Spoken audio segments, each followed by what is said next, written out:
বন্ধুরা, আজ একটা অদ্ভুত গল্প বলি। অনেক সময় পেশেন্টরা আমাদের চেম্বারে এসে বলে, ডাক্তারবাবু কি হয়েছে, কিছুদিন ধরে কি জানি যাই খাচ্ছি মুখে খুব ঝাল লাগছে, মুখের ভেতর জিভে মুখের ভেতর যেন কিছু দিলেই একটা জ্বালা পোড়া বোধ।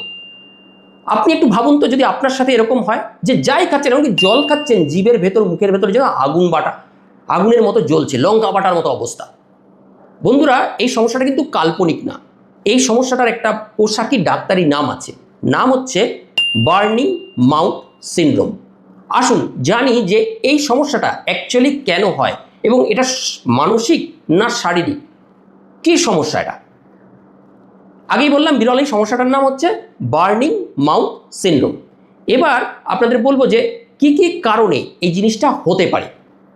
এটা এমন একটা অবস্থা যেখানে ঠোঁট, মুখ, জিভ সারাক্ষণ আগুনের মতো জ্বলছে। বলেছি যাই খাচ্ছেন ঝাল লাগছে। বাইরে থেকে মুখ দেখতে স্বাভাবিক, আপনি আগে ডাক্তার দেখিয়েছেন, ডেন্টিস্ট দেখিয়েছেন, তারাও বলেছে স্বাভাবিক। বিশ্বের মজার ব্যাপার হচ্ছে বিশ্বের 1 থেকে 4% মানুষ এই রোগটায় কিন্তু ভোগেন। বিশেষ করে মহিলাদের যখন মাসিক পার্মানেন্ট বন্ধ হয়ে যাচ্ছে মেনোপেজের পর, মেয়েদের মধ্যে এটাতে ভোগার প্রবণতা কিন্তু বেশি। এবার লক্ষণগুলো কি কি আগেই বলেছি, আরেকবার বলছি।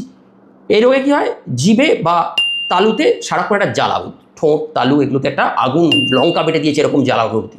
মুখ শুকিয়ে যায়, বারবার জল খেতে ইচ্ছা করে। খাবারের যেন স্বাদ বদলে গেছে, কোনো কিছুতে যেন স্বাদ পাচ্ছেন না খেয়ে। কেউ বলেন মুখের মধ্যে সারাক্ষণ যেন কেউ লঙ্কা বেটে দিয়েছে, কি যে করি ডাক্তারবাবু কিছুই বুঝতে পারছি না। আর সবচেয়ে বড় অদ্ভুত বিষয় হচ্ছে সকালে সমস্যাটা কম থাকে, যখন দিন আপনার শুরু হচ্ছে সে সময় সমস্যাটা কম, যত দিন যাচ্ছে মানে যত দিন বাড়ছে, বিকেল হচ্ছে রাত হচ্ছে, সমস্যাটা বাড়ে। কিন্তু কেন হয়? এবার কারণটা কি? অনেক সময় সঠিক কারণ আমরা জানতে পারি না, একদম পরিষ্কার কথা। কিছু কিছু কারণ থাকতে পারে, সেগুলো আমি বলে দিচ্ছি। যেমন ভিটামিন B12 ঘাটতি থাকতে পারে, আয়রনের ঘাটতি থাকতে পারে, জিঙ্কের ঘাটতি থাকতে পারে, ডায়াবেটিস থাকতে পারে ভেতরে, অ্যাসিড রিফ্লাক্স, প্রচণ্ড যাদের গলাবুক জ্বালা করে, অম্বল হয়, তাদের ক্ষেত্রে এটা হতে পারে। কিছু ওষুধের পার্শ্ব প্রতিক্রিয়া এটা হতে পারে।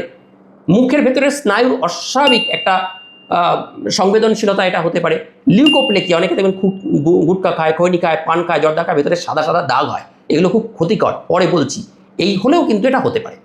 তবে ভয় পাবেন না, এই জিনিসটা কিন্তু ক্যান্সার না, একমাত্র লিউকোপ্লেকিয়া লাস্টে। এটা কিন্তু ভালো করে ইভলিউশন করতে হয়, বায়োপসি করে দেখতে হয়, নাহলে কিন্তু পরে ক্যান্সার হওয়ার সম্ভাবনা থাকে। আসল কারণ খুঁজে বের করতে হবে। চিকিৎসা কি? আসল কারণ খুঁজে বের করা, ব্লাড টেস্ট করা, প্রয়োজনে ভিটামিন B12 বা জিঙ্ক আয়রনের যদি ঘাটতি থাকে তাকে রিপ্লেস করতে হবে, সেগুলো সাপ্লিমেন্টারি দিতে হবে। যদি ডায়াবেটিস থাকে, আনকন্ট্রোল থাকে বা প্রিডায়াবেটিক থাকে, লাইফস্টাইল মডিফিকেশন বা ওষুধ দিতে হবে।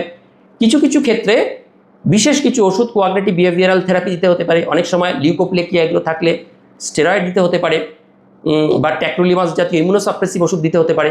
মনে রাখবেন, মুখে আগুন লাগার অনুভূতি এটা কিন্তু মানসিক সমস্যা নয়, এটা শারীরিক সমস্যা।